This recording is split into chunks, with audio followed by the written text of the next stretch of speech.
For nearly 400 years they have been delighting and beguiling Japanese men. They are the face of traditional Japan, a powerful symbol, the repositories of national culture and ancient eroticism. They inhabit a world with its own language, rituals and strict rules, a part of modern Japan and yet separate from it, a world that even today is shrouded in myth and mystique. Tonight we gain an entree into the secret world of the geisha and their apprentices, Maiko, to catch an intriguing glimpse of what goes on behind the painted smiles. 純粋で、もうバージンばっかりですから、マイコさんは。これ純粋でね、綺麗。バージンでないとマイコは務まらない。ねえ、バージンやね。ええ、本当かいの。バージンがだから素敵なんです。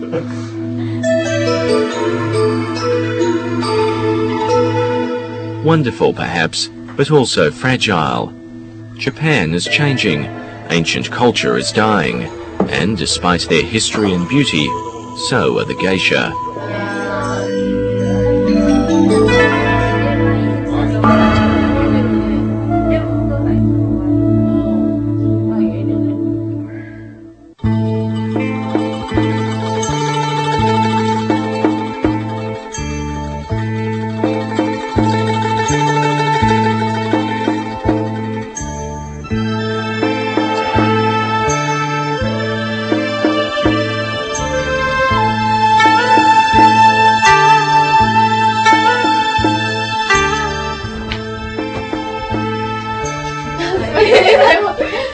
They could be teenagers anywhere. Fukuume is 16, Fukunami 17, but they're not your typical teens. They're Maiko, trainees, and their job is to fulfill male fantasies while living out their own. そうですね、結構言い張りますね、舞妓さんになりたいとか。そうですね、憧れというか夢でした。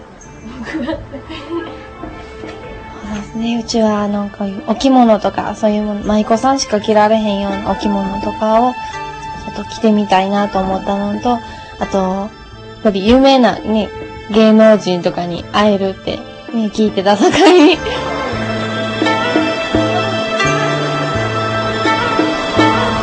2 years ago, the girls left their homes in the country to come to Kyoto. Their formal training lasts 5 years as they learn the art of refinement. Their personalities moulded, their manners polished. Cut off from family and friends, they now refer to each other as sister.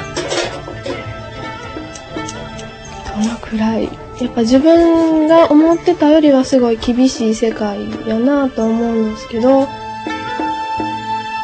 頭は染めたらあかんのですね。耳も開けたらあかんのですね。あと、なんですかね、やっぱ、連絡もお手紙で取らなあかんので、お電話とかもあかんのですね。はい、どうぞ。申します、お嬢さん。はい。The word geisha means arts person. Maiko must master the traditional Japanese arts of music, dance and song, and they spend long hours each day practicing. The skills take years to learn and a lifetime to perfect. Their training is supervised by the Mama-san, herself a former geisha.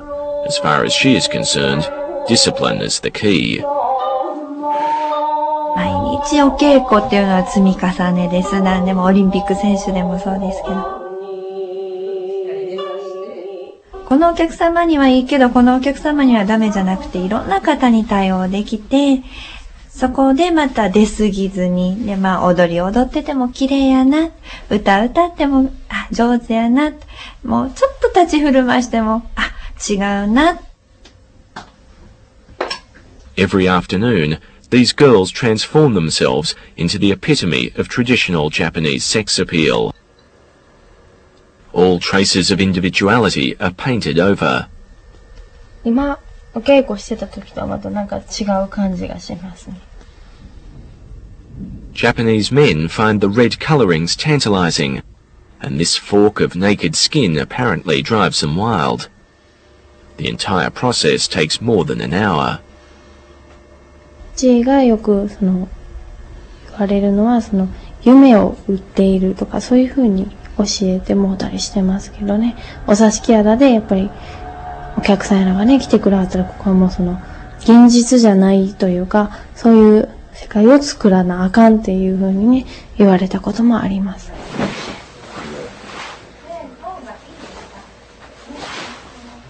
昔からそのまま全然変わってへんお仕事やと思うんですね。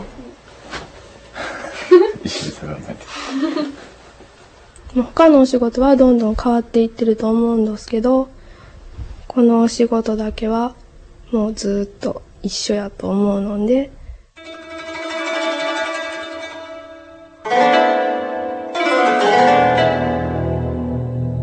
There are some parts of the job that are changing. Fukuume and Fukunami chose to become geisha, but up until the Second World War, girls as young as 6 were sold to geisha houses, where they worked as virtual slaves.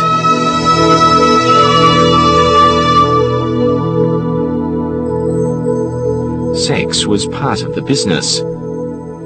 It was not uncommon for a geisha to take a dana, a patron, who would pay all her expenses in exchange for exclusive sexual favors.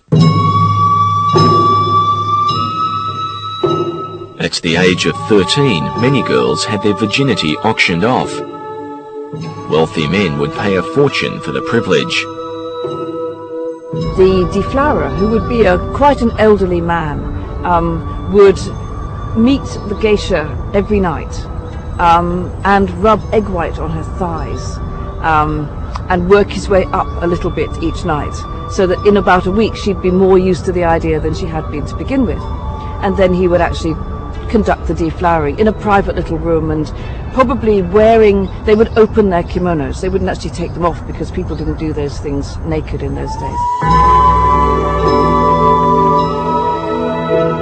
Leslie Downer is an author who spent several years living in Japan. She's an expert in the world of geisha and perceptions of it. There's always been this belief that geisha are prostitutes, particularly in the West, which I think is actually wishful thinking on the part of Western men.